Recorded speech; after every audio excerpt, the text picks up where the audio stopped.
to the Blueprint Podcast, episode 7. Here with my neighbor slash friend slash brother, Dan Brisson IV. Today we're going to be talking about financial security, leaving a legacy. So, getting straight to it. Dan, introduce yourself, man. Hey man, so it's Dan Brisson IV here, financial professional and representative and partner with Northwestern Mutual. Love what I do. I love the ability, the opportunities that comes with it. Just being able to adequately help someone prepare for their future, make certain that they are financially secure, safeguarding themselves and their loved ones, and basically just ensuring that when the inevitable occurs, they're able to leave a legacy. Yeah. There's so much that comes with financial planning. There's so many different components that play into that whole process. That's why they make professionals. Financial planning. People hear that word and it's like, if you're an electrician, it's like opening a door and you see a million wires hanging out. So, financial planning, how would you break that down simple?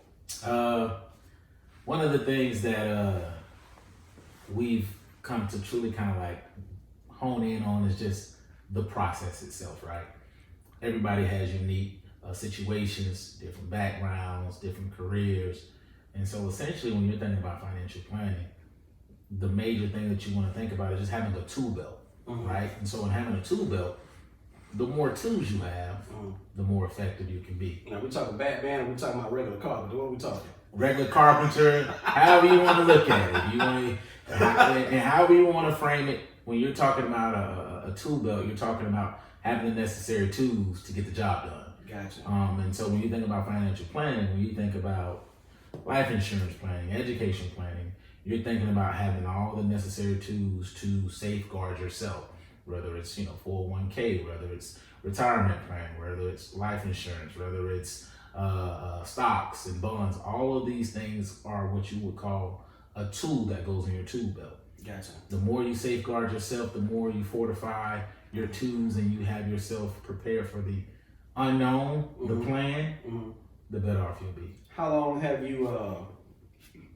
how long have you been in this field now? So it's interesting how I even began to look into this career. I started in education, and one of the things that really kind of, I guess, pushed me out is that, we work, we get sweat equity, and I'm like, okay, I love what I do, but you get to a point where passion doesn't pay the bills. Oh, yeah. How can I truly begin to equip myself to be financially fit, safeguard others, and basically still give back to my community? Yeah. And so in that process, I began to look at other ways to bridge the gaps in different communities, right? Yeah. And so I was in education for 8 years.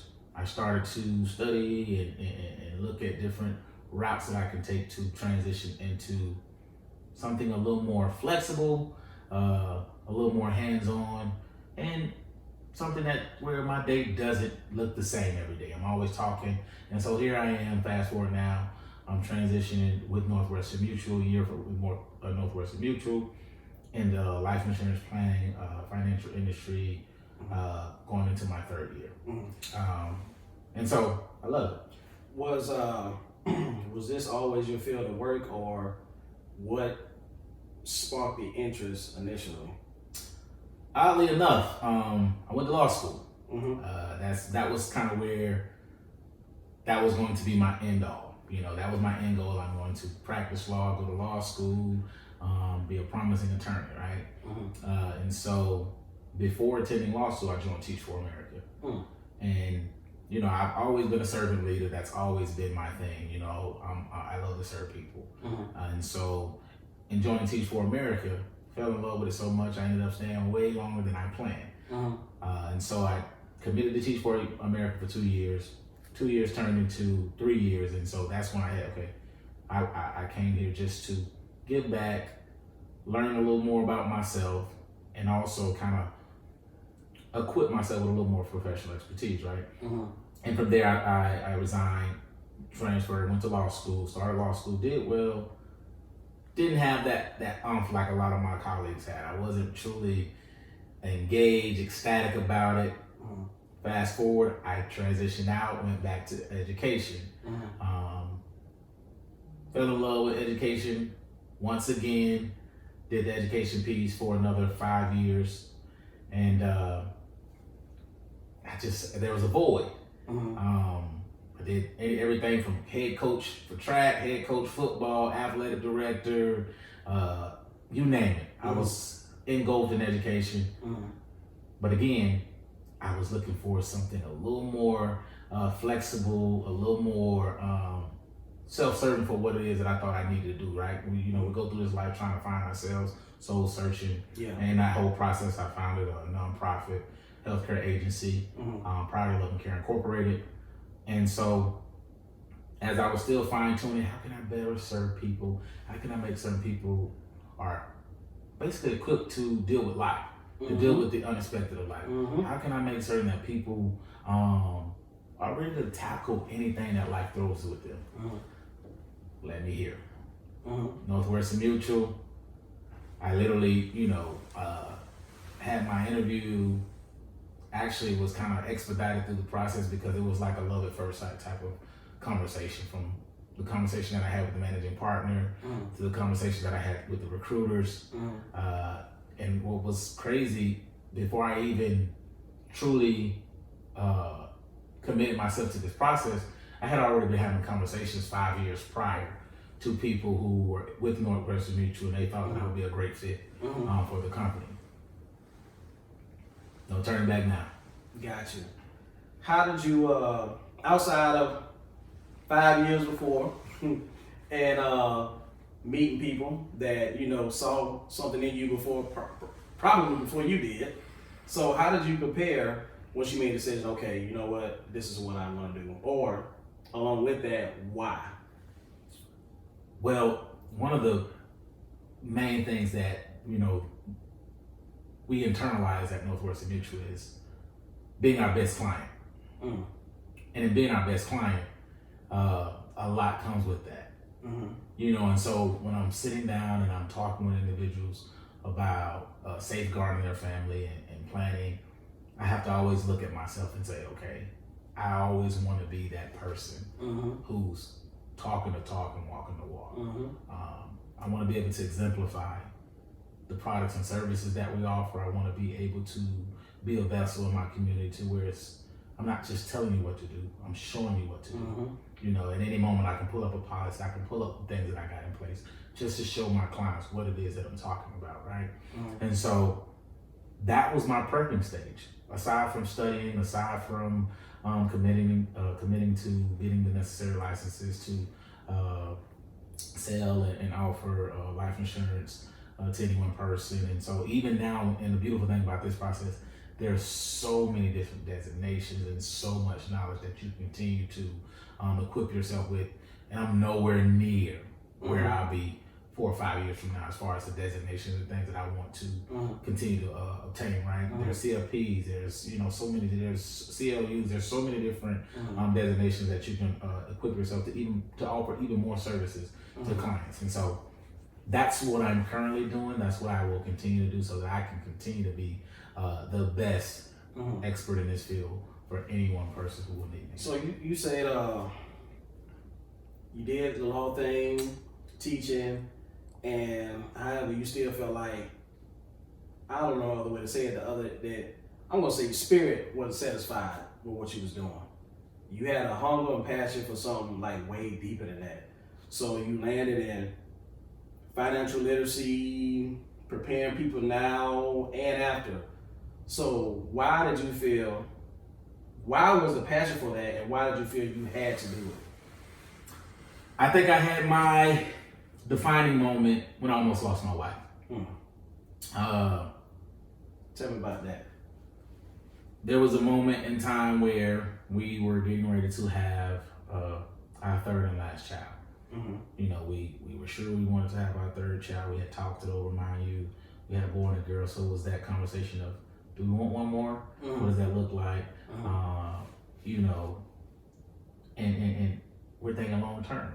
And everything that I've tried to do, or everything that I've worked and planned to do, has always been with intentionality. right? Mm-hmm. And so in doing so, we had our third child, but during that pregnancy, during the delivery of Daxton, is his name, Mm-hmm. there were some complications after the fact. Mm-hmm. Long story short, we went from being in the delivery room to her coming home for a couple days to us being right back into the emergency room. And it was a very scary time, a very emotional time, a time that really changed my life in so many different ways. And what was crazy about this entire situation, the first time that we had to go back and report back to the hospital was for my son, which was for Daxton. He had life-threatening jaundice levels. They had to check him in immediately. He went to what everyone calls NICU, ICU for newborns. He was on all these lights, hooked up to, these different wires. And, that was a scary sight. And just to think that, she's carrying him for 9 months and anything can happen. What do we do if something happens? Are our affairs in order? I don't know what we're going to do if something happens to him. I don't know what we're going to do if something happens to her, type deal. And these were all the things that was always on my mind. Fast forward to him being discharged. We go home like everything is normal. I report back to work. I'm at work. She calls me. Hon, I feel like I have the worst headache in my entire life. I don't know what's wrong. Unbeknownst to me, she's legitimately having the worst headache of her life because I asked her, I said, hey, you know what, check your blood pressure. I remember the numbers being something crazy like 205 or 210 over something insane. I said, sweetheart, you need to get to the hospital now. Like, those are stroke numbers. Man, life happened just that quick. Before we knew it, she was basically getting prepped to have a helicopter take her downtown to Dallas. Man, I understand. Now thinking about it, I got you. Just in that moment, it was about, what do we have in place? What insurance do we have in place? Or am I prepared? Something was to happen to her right now. The conversation that I had with the doctor, doing this procedure, she could potentially stroke out. Doing this procedure, she could potentially pass away. Sitting in that waiting room, not knowing what is happening. There were some insurance things that came up where certain things weren't covered. A very, very serious financial strain on my entire household. This was something that we had no idea that we would deal with. And so in all of these moments, I had so many different trying times. So much so that while she was out of work, we had to deplete we depleted every dime that we had to make certain that she had what she needed while in the hospital, making certain she had everything she needed while we was out of the hospital, and just literally not truly being financially fit to tackle this situation. Not having everything that we could have possibly put in place to make certain that when the unknown happens, you are in a position to take some of those blows or take a lot more of those blows. And those were the defining moments, all the way down to I sat down on the bed one day, I was like, I need help. I literally need help. I don't know where to turn. I mean, I've been good to people. I've tried my best to keep a good name in the community. I need help. I'm going to reach out to the community. That was the most humbling thing I think I've ever done. I literally had to reach out to family and friends for help, financial help. That's hard as a man. It was humbling, and it was literally, I had to break down, man, I need your help. If there's anything that our relationship stands on, I need you. To a point, I literally exhausted my contact list. If it's $10, if it's $100, if it's $25, I need you. All the way down to creating a GoFundMe. The most humbling thing that I've ever done. It was in those moments that I think now, even to this day, I wouldn't wish that on my worst enemy. There is no person that one deserves to go through anything like that. And more importantly, there are so much that is in place. There are so many services, there are so many products in place that will equip anybody to deal with what I deal with in a more efficient and effective manner. And that is why I became a financial professional. Wow. Man, that feeling of, I don't even know how to even put it in words, man. That feeling of just the unknowing, the unfamiliar parts of life where you heart racing, just don't know what to expect and what to do next. That can take a lot out of you. I had my own experience. It's funny now, but it wasn't funny back then. Absolutely. Last year with COVID-19, didn't think much about it. First got it, home a week. Going through the motion, the diarrhea, the vomiting, the fever, the mild congestion, yada, yada, yada. Then next thing I know, I'm in ICU. Well, I didn't know at that time. I went to the hospital, and then I'm thinking, man, I'd be in and out 2 days tops. I'd be good. Hug the wife. Well, I couldn't hug. I just kind of, tapped on the leg. I see you later. I'm thinking I'm good. And man, I'm sitting in a room for an hour by myself. They come in and do the checks, X-rays, and I'm like, first of all, for the first time, I don't know what it is about the hospitals, but I was able to finally feel comfortable. Because at home, I wasn't getting no rest. I just couldn't sleep. Right. When I got there, I was like real laid back. And I'll never forget when they rolled me upstairs and they took me to this room. It's like, give or take 5, 6, 7 nurses, horseshoe pattern, I'll never forget it. And they rolled me in that room, and I saw all those nurses, and I was like my mind just went way left field. I'm like, you know what, man, this is serious. And going through the shots, the steroids, the antibiotics, wow, the different breathing, whatever you want to call it, treatments they was giving me. I was on the BiPAP. I was on this other thing, was like holding the pot, breathing steam out, whatever that's called. And I was finally on the regular breathing. Listen, I never forget. I was in there for 7 days. I was in ICU for 7 days. I didn't even know I was in ICU until like the second day. Overheard the nurses talking, and I just heard the words ICU. And I'm like, you have got to be kidding me. 40 years old, winning in life, got more than, mind, heart can ever conceive. And here I am at the equator, breath away from life or death. wow. And I'm asking myself, and this is the last time I'm gonna talk to my wife, see my wife? Was the other day, is that the last time I'm gonna see my wife? My kids. Is this the last time I'm gonna see my kids? Did I teach them everything I needed to teach them? Did I tell them everything I need to tell them? Does my wife know? She knows I love her, but does she know in detail how much I love and how much I care and how much I want the best for everybody? And all this is constantly going through my mind. And I'm thinking, in my absence, can my family still survive? Hey, man. Mm-hmm. Will it be a funeral and a short sale? Wow. Will it be a funeral and repossession? You know what I'm saying? Absolutely. And I'm having all these thoughts. And here's the crazy part about it. And truth be told, I was covered, but to the magnitude of where I wanted them to be comfortable in, not to that degree. So you best believe that's my guy. Through him, I was able to cut running over, super succeed, my initial, what I had in place for my family. So just thinking about, piggybacking off of what you were saying, man, that uncertainty with your loved one, you've been on that side.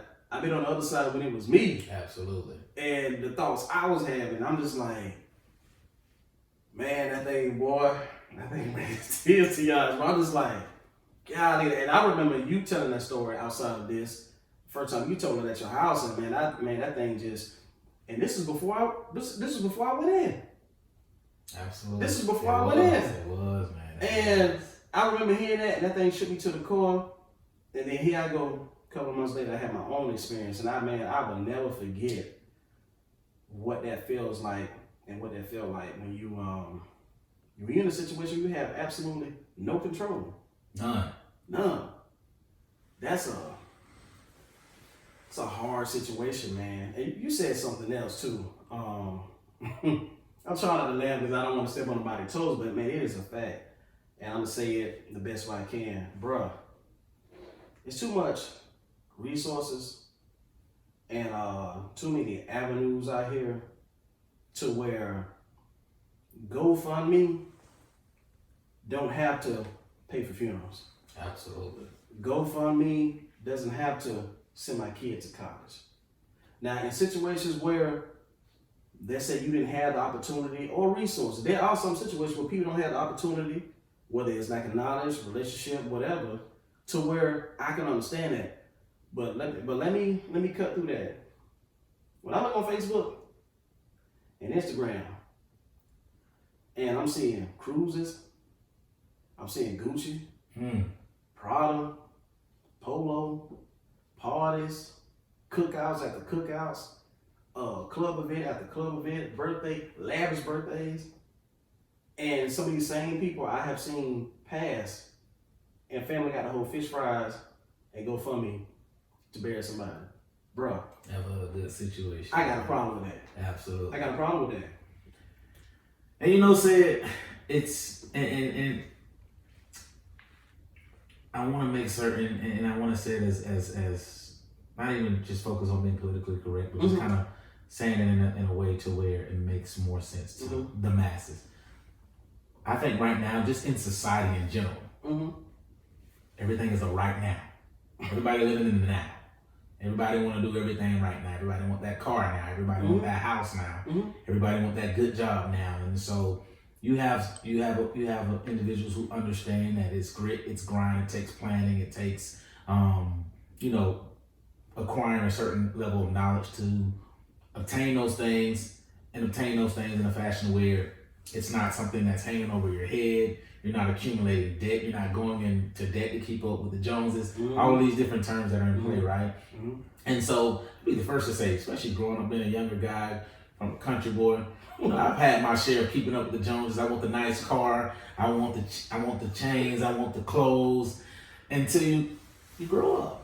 You become a man and you realize that a lot of that stuff that you're carrying that you think has value and putting value in stuff, it really doesn't matter. Listen, I just told a friend of mine on a previous podcast, dude, see that emblem you got right there? You see this right here? I went to Dillard's the other day. Dude, I seen a polo shirt now. Man, $100. I'm thinking to myself, 18-year-old me probably would have did that. Would have purchased that. With no problem. But I'm like, bruh, if I'm gonna spend 100, not 100. If I'm gonna spend 100, listen, I gotta be able to get at least 4 of them. Right. At that price. Right. Versus 1. And I can go, listen, man, if you can blow $100 in a week, you can afford to have a financial plan and life insurance. Plain and simple. You ain't got to have hundreds of thousands, million.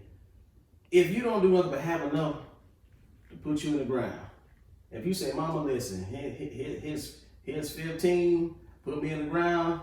I ain't trying to have y'all ride no limos. 15, y'all buy some rice, pilaf, and some chicken, cry, live, and be married. You know what I'm saying? It don't take a lot. Am I right or wrong? You're right. And you know what? I think some of it comes down to pride. And you got some people who are, it's a lot of different components. I can go on and on about the different factors, whether it's financial, a lack of financial literacy, not knowing who or where to start. Some people just feel like they don't know when and where to start. Some people, it's a pride thing. I don't want to actually have to meet with someone and talk about any potential ailments I might have, so any underlying issues. But what people don't understand is, at some point that is going to be inevitable. Whether it's on a deathbed, whether it's when you're in the hospital, or whether it's an untimely death. None of that matters then, because everything comes out. One of the things that I tell some of my clients, or a lot of my clients, death tells all. When you leave and it's time to comb through your affairs and what you may have left behind and what you may have not left behind, there's no hiding.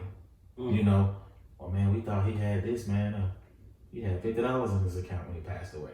Or whatever the case may be. At the end of the day, what every person needs to seek to do is figure out those things on this side of life versus leaving and having all your other loved ones and people that you care about figure out your affairs on the other side of life.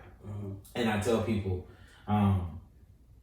your goal should be not only on this side of life to financially safeguard yourself, adequately prepare for all the things that are important to you, education planning, life insurance planning, retirement, all of these different financial processes that are very important. Creating a budget, having an emergency fund, all of these things are important. But even if you aren't in a place to where that's where you are in that particular process, you always want to start with risk management. Period. Point blank. Risk management, and so giving you a visual. When we meet with anyone, when I meet with anyone, I bring up a visual. It's a pyramid. At the bottom of that pyramid is your foundation, and at that foundation is your risk management. Risk management being things like disability insurance, long-term care, whole life insurance, term insurance, and all the different intricacies of those. Term being, it's like renting an apartment. You own this particular policy for a term. In this term, if something happens to you, this is the amount, this is the death benefit that's paid out. Whether it's term 20 or term 80, you have this particular policy until you reach the age 80. But what people don't understand is your goal, our goal in that life is to outlive that policy, right? And so now, in that particular process, okay, let's say I have my term policy. Mind you, the rates change drastically. And so the goal is to now move into more concrete things such as whole life insurance, things that you own until you die. Term, you own if you die within a particular time frame. There's differences. And then so there's things that you also want to have in place, whether it's your investments, whether it's a rental portfolio, whether it's, all these different assets that you can also acquire on this side of life. But one of the things that is inevitable is death. And because death is inevitable, we have to start to the foundation. And that's the bottom of that pyramid, right? And that's life insurance. I have so many people that come and say, man, I got some money I ran into, I want to invest. My first and very direct response to that is always, let's have a conversation. Let's comb through what's important to you. Let me learn more about you and your entire financial picture so that we can then have a better idea of where we go next. Gotcha. And so that's very important because if you have kids, if you have a wife, if you have any of these things in place, and of course you have debt and all these other things, all of that stuff matters on what you need in place right now and what you need in place later on. Exactly. And so I said all that to say, these processes are important. Life insurance is a necessity. It's not a want. It's not I'm gonna get something when I get time. You might not have time, man. And that's the crazy thing. And I tell people, turn on the news, look at the newspaper. Age, death does not matter. Death don't care about your race. It has no respect for a person. It doesn't care about your age. It doesn't care about how big you are, how tall you are, how short you are. It comes when it comes. And so in that, you want to put things in place that help you sleep better at night. When I travel, when I get in my car, I find peace in knowing that if at any time something happens to me, the last thing that my family has to have a conversation about is finances. While they cry, later on they'll smile at the bank. That's my goal. My wife, my kids, they can grieve, take their time. If she needs to take 2 years off of work, she can. If she needs to take 3 years off of work, she can. If she never recovers to where she goes back into a working state, she can. And so these are the things that we have to start thinking about when we are talking about safeguard. You say we say we love our family. Love is not what it says, it's what it does. And so when you are positioning people to be okay here now, and even when you leave, you've done something right. I'm gonna tell you what messed me up, man. I was already on a path and had some things in place, but what really kicked me in the side, man, remember when the movie Black Panther came out? Mm-hmm. But I think it touched me, I can't even put it in words, but it said, if a man hasn't prepared his family for his absence, that one line, man, that thing just messed me up. I was like, thinking to myself, like, we have all types of conversations, us as men. When can you remember ever sit down 5, 10 guys after the laugh talking about your loved ones and what's in place for them? And I thought about it, I was like, man, it was so profound. And like I said, I was already on the path, but it still not went out of me when I heard it said like that. Because I was like, at some point in your week, in your day, your loved ones, your close friends, that need to be a conversation. Absolutely. That need to be a conversation. An ongoing one too. Oh yeah. Because I'm telling you, man, at 40, and especially, after dealing with what I dealt with last year, then there's probably not a day go by where I don't think about it. Possibility. And with that same thought, I'm always saying, I'm past what my family gonna have in my absence. Now I'm just focused on the living and loving. My wife knows every day I love them. My kids know every day I love them. I'm always taking, making my business to teach life lessons, grow the mind, exercise the mind, enlighten the spirit. I'm always on that. That's my day to day. I can't do nothing to where my kid, your kid, should be able to look at 20 years from now and gain something from this. Absolutely. I can't give them music, Roblox, or whatever. That ain't gonna teach them nothing. But this conversation right here, 10, 15 years from now, your kid can look back and get something from this conversation. So that's, at this point in my life, man, that's what I'm all about. Enhancing to the fullest now and making sure everybody's straight in my apple. I'm gonna be honest with you. It's not one of my favorite things to talk about. Absolutely. Because, after death, that's it. Ain't no visits, ain't no vacation, ain't no holler at me if you need me. That's it. I mean, at least for now, based on your beliefs, but I know mine. Absolutely. So I'm like, I gotta make sure they straight, man. I gotta make sure they straight. So you told me your why and the how. Do you feel that adding this or making this a career for you was important, and why? Most definitely, because just who I am as a person. Mm-hmm. I'm a servant leader. There's no other way to say it. There's no way around it. I serve people. I find joy in serving people. I find joy in adequately preparing individuals for something. Mm-hmm. That's all my life has ever really revolved around. Mm-hmm. And so when I think about my commitments and the things that I found joy doing in high school, first senior class president, black male in the history of my high school. I don't think there's been another since I left. I served my student population. I served the student body. I wanted to make certain that we had the best of everything. I wanted to make certain we had the best prom, we had the best experiences, we had the best senior skip day, all of those things that comes with that process. Captain on my football team, I wanted to make certain that we looked good, we chanted good, we were individuals who were respected and esteemed. I wanted to make certain we showed good sportsmanship. All the way down to different clubs and organizations that I was a part of. I just always wanted to make certain that everybody could perform at their best and be their best. Fast forward to now, in education, in college, serving in leadership roles, while in college, founding a freshman leadership council while at a university. You know, small country boy from Palaca, Florida, going to a big time PWI, Florida State University, still with the same passion, the same mission. I want to help people. That's my goal.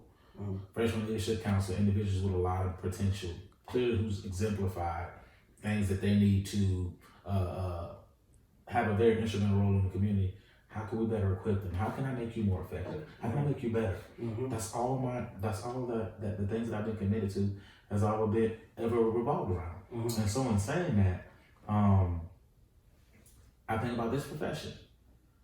The ability to walk in any one house, the ability to get on any one call, the opportunity, rather, not even the ability, the opportunity to go in any one house, the opportunity to get on any one call, the opportunity to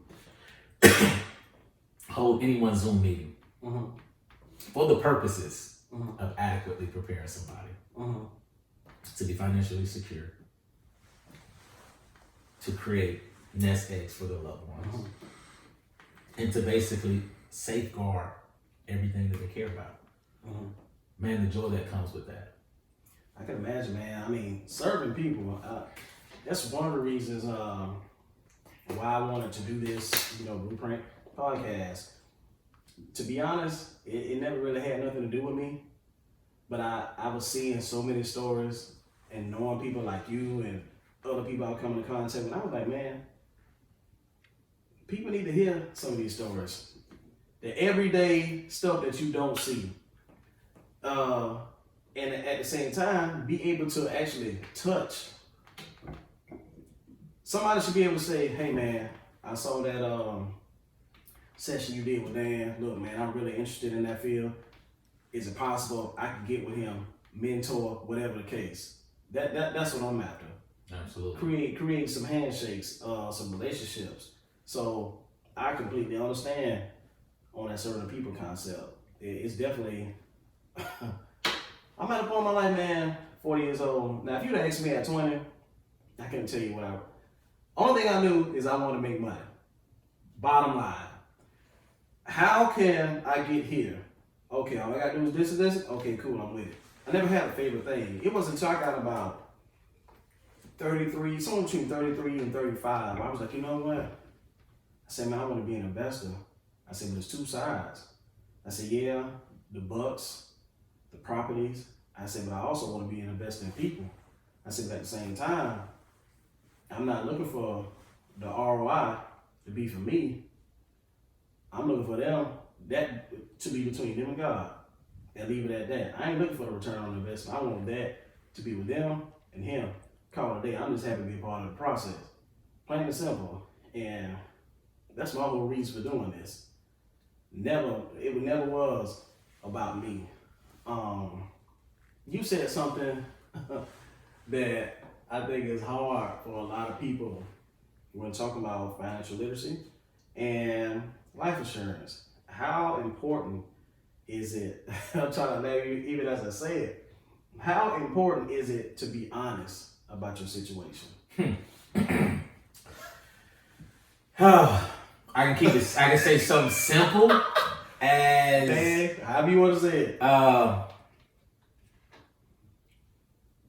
When you gotta tell JE you don't have it, you don't have it. If situations arise to where an unexpected emergency comes about and you're not adequately prepared, if you gotta try to go into a bank or you gotta go, use a credit card, or you're not putting all of those things in places, at some point you gotta be honest to somebody. And when I say that, I mean that from every angle. I've been in positions to where, hey man, in order for me to help you, I need to know exactly what you got going on. I've been in positions where I've been homeless before. I've lived with a family member. I know what it's like to sleep in one bedroom with my entire family. I know what it's like to go try to get somebody to pay your light bill. I know what it's like to try to get some assistance for the house. And guess what? You have to be honest. They want documents. They want proof that what you say you need is what you need. It don't have to be then when you're being honest, because you can be honest on the front end about your situation, whether good or bad. Any situation you're in. I know we come to that ground of being content, and that's important, being happy where you are, but also being diligent about being, bettering yourself every day. And with that, when you're honest with yourself and your situation, it's paramount that you set out and talk to professionals and reach out to somebody who can help you be in an even better position. Financially, health-wise, spiritual-wise, whatever. And all of those different facets of life, it's important that you reach out to individuals who can help you better yourself. From your circle to the people who are in certain places to keep you on the up and up. And so, in that, going to see your doctor, you have to be honest. When you talk to your lawyer, the first thing they say is attorney-client privilege. Oh, they gonna confidentiality. Oh yeah, they're gonna make sure If you don't tell me the truth, it can hinder you. And so that's the same thing with your finances. If we sit down and create this whole plan and meeting and your life insurance needs and your retirement goals and all of that, and it's based on a false narrative, the person that suffers is you and your loved ones. You don't want to see yourself in a position where 10 years from now, you want to do the blame game, my financial advisor or my didn't serve me right, or they, guess what?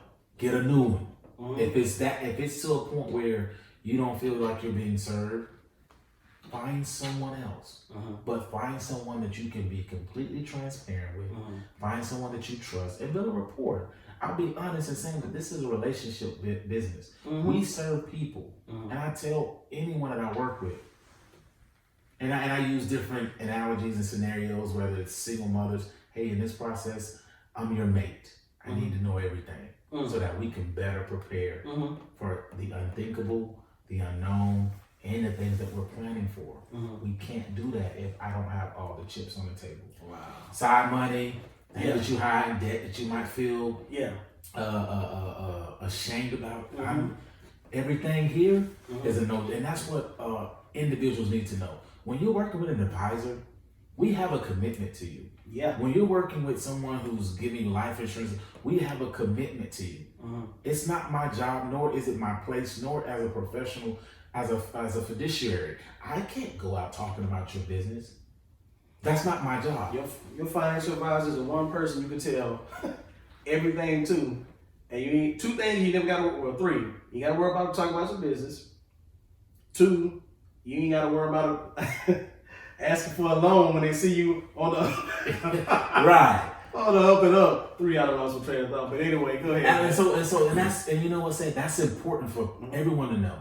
I know I think people have some different ideas and some preconceived notions about financial advisors. And they just want to take my money. They don't want to. At the end of the day, when you have someone that's truly serving you and truly is invested in you, we do well when you do well. We do good by serving you.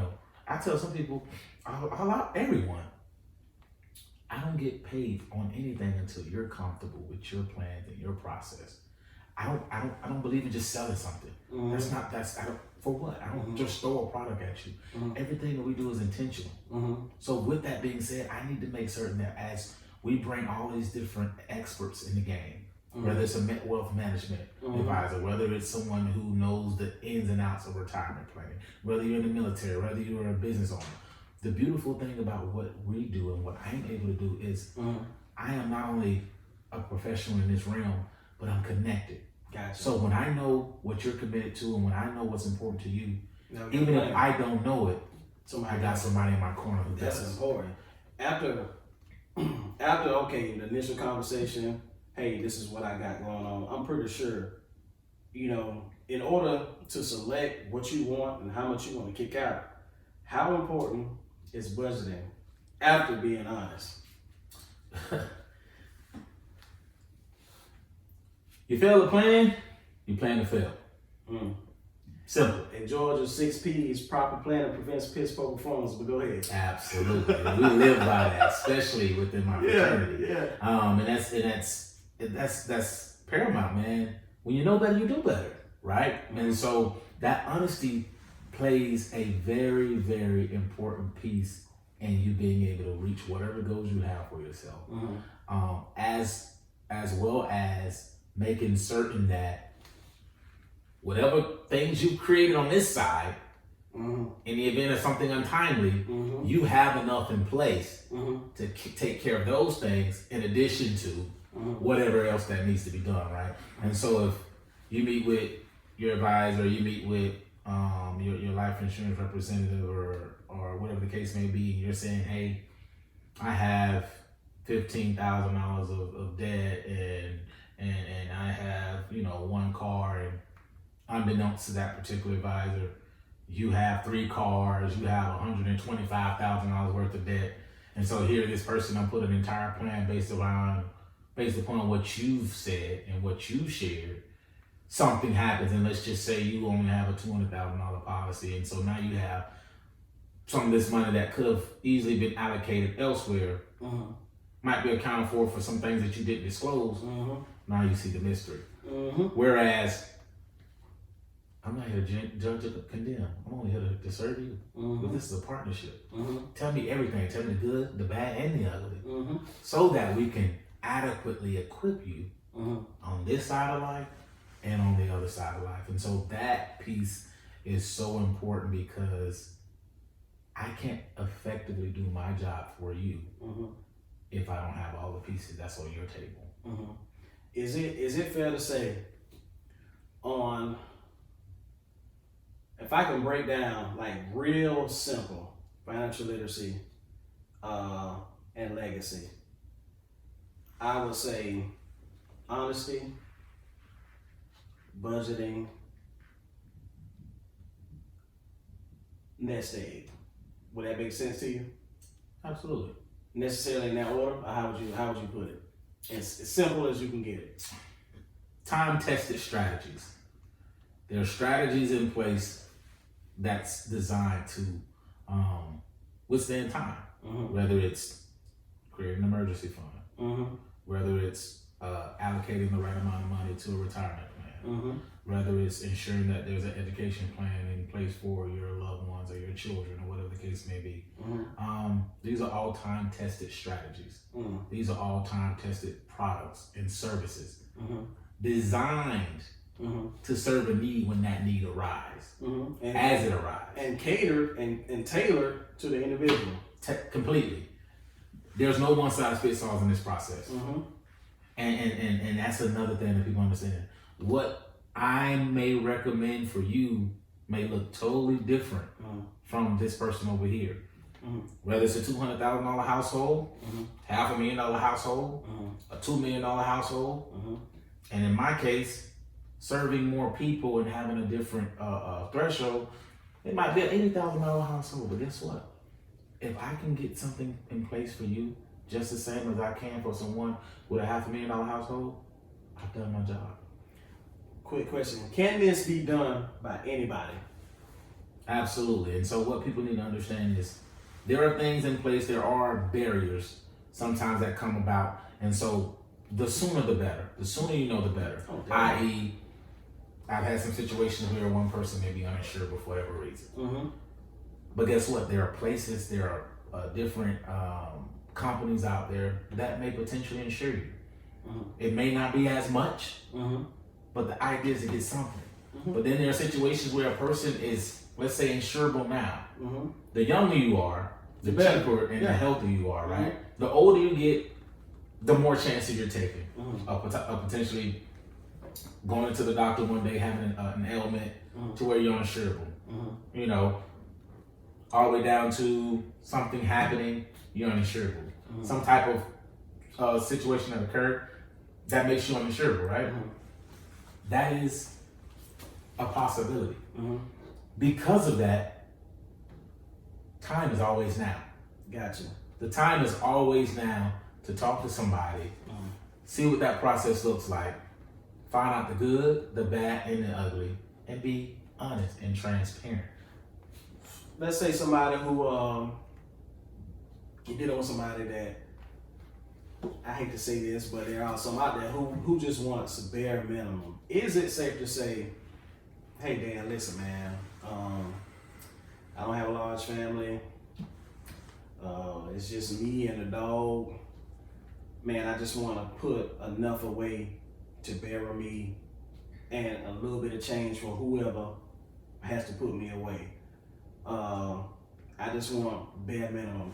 How often, or is that a normal thing for somebody who doesn't have a lot to leave or to bless somebody with while they're there? I wouldn't necessarily say, and I can only speak for my realm or my practice of my business. I wouldn't say it's necessarily a normal thing for the mere fact that one of the things that's important to me, I want to help those who want to be helped. And not everybody wants help, right? And so, with that being said, if I encounter individuals who's like, hey man, whether it's I just want to put something in place or I don't think I need anything at all, I'm gonna lead you to the water, but I can't force you to drink. Gotcha. I can educate you. Gotcha. I can show you the process. We can, look into different products and things that may benefit you. But at the end of the day, we go no further if you don't desire to. Gotcha. And so, to those who say those types of things, I always ask them this one question: whether now or later, will you be a liability or an asset to those you love? That's a great question. Will you be a liability when you leave, or will you be an asset? Will people not only have to mourn your death, but also mourn the burden that you left behind? Or will they be able to grieve and mourn your death, but be thankful for the assets that you left behind? So, in two ways that goes. Wow. Let me ask you this. Along the way, what do you feel, and you can reword it if you want to, what do you feel was your biggest failure or biggest life lesson along the way with this career change? And what did you learn from it?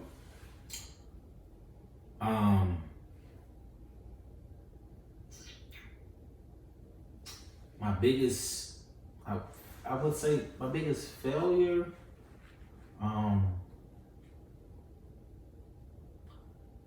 I would have to say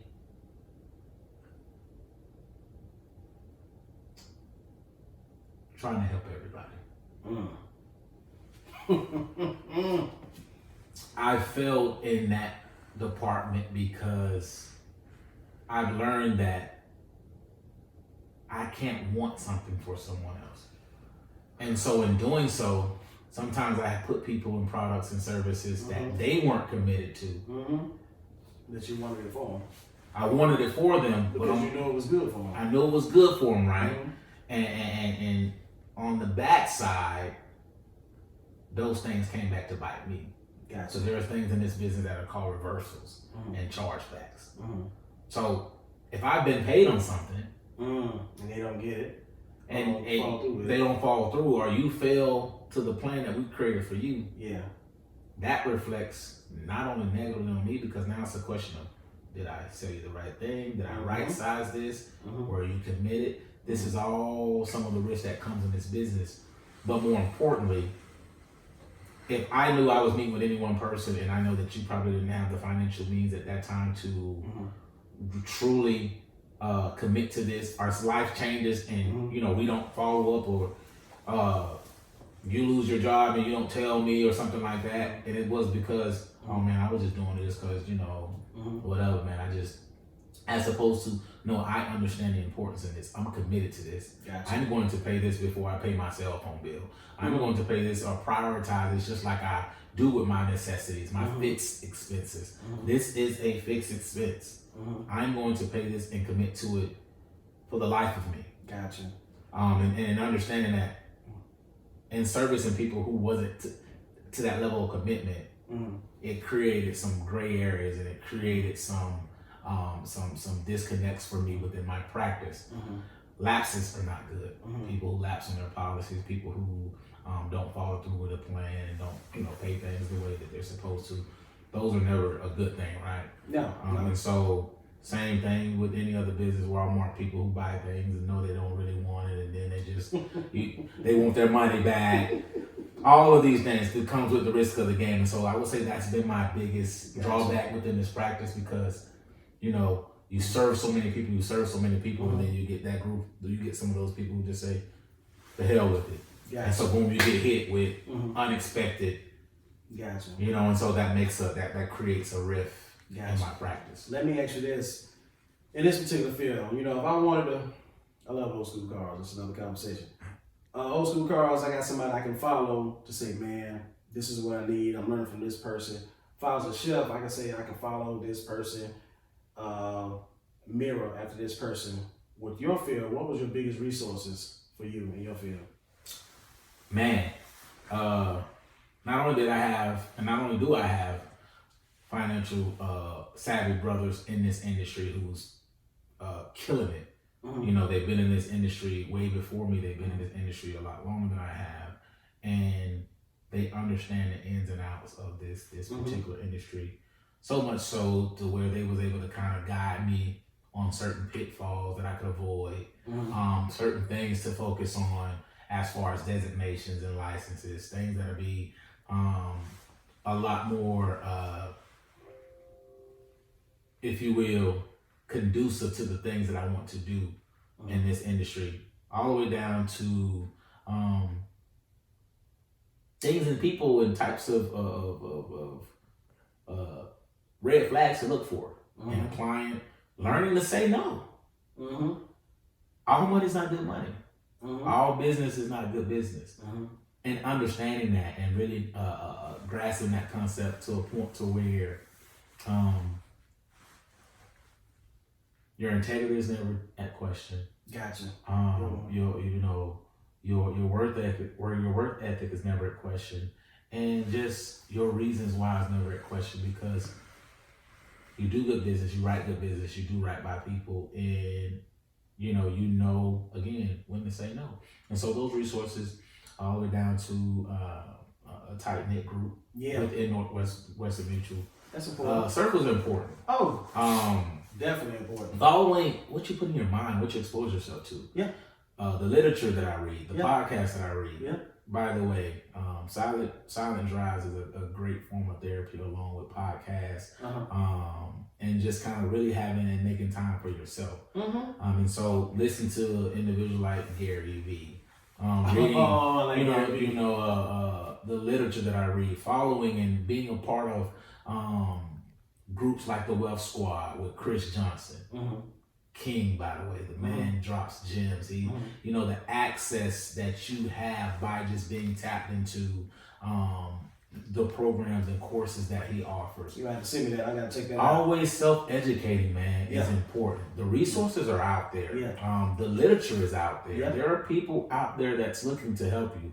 I mean, my LinkedIn is bananas. It's bananas of people reaching out to help, to offer coaching, mentorship, services, courses.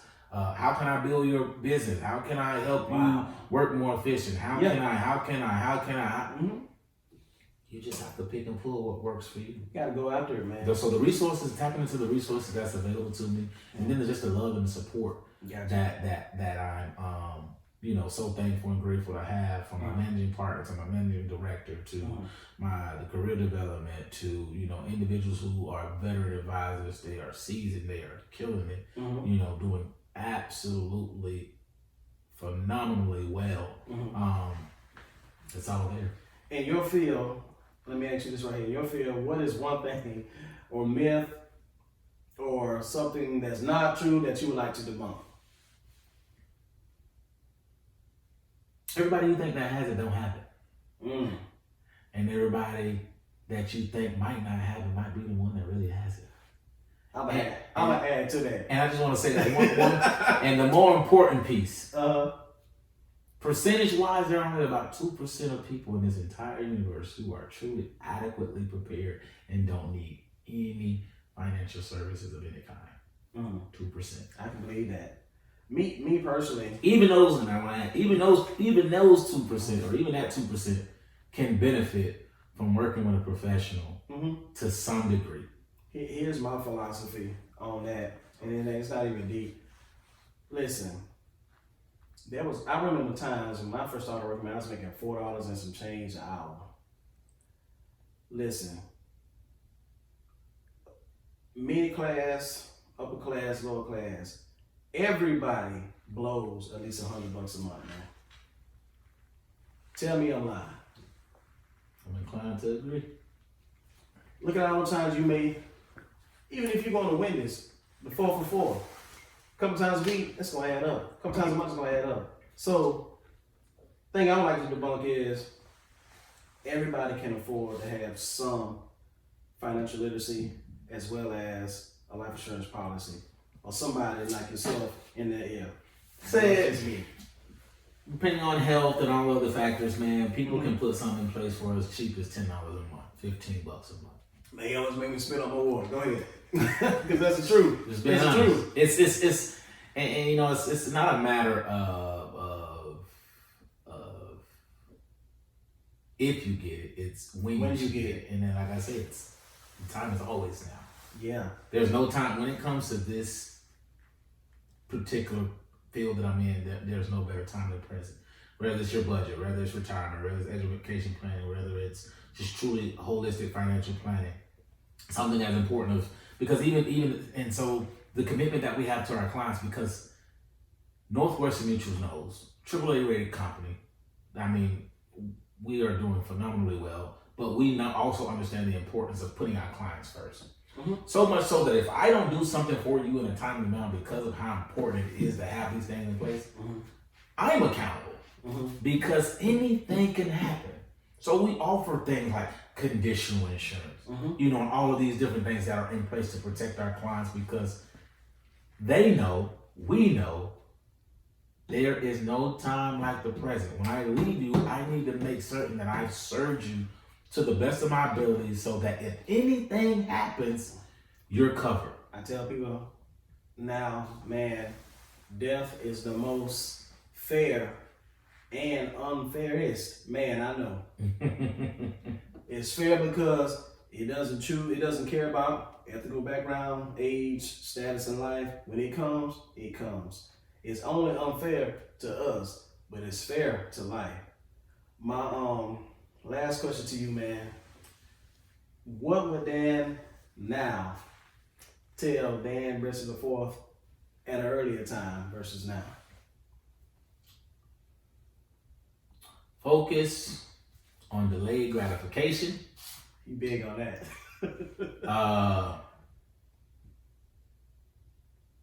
Plan for the future as best as you humanly can. Talk to a professional. Gotcha. Talk to professionals. Stay in tune with professionals. Focus on delayed gratification. And plan, and follow those plans. Plan now, live in the present, and be okay tomorrow. It's been a pleasure, man. Yes, sir.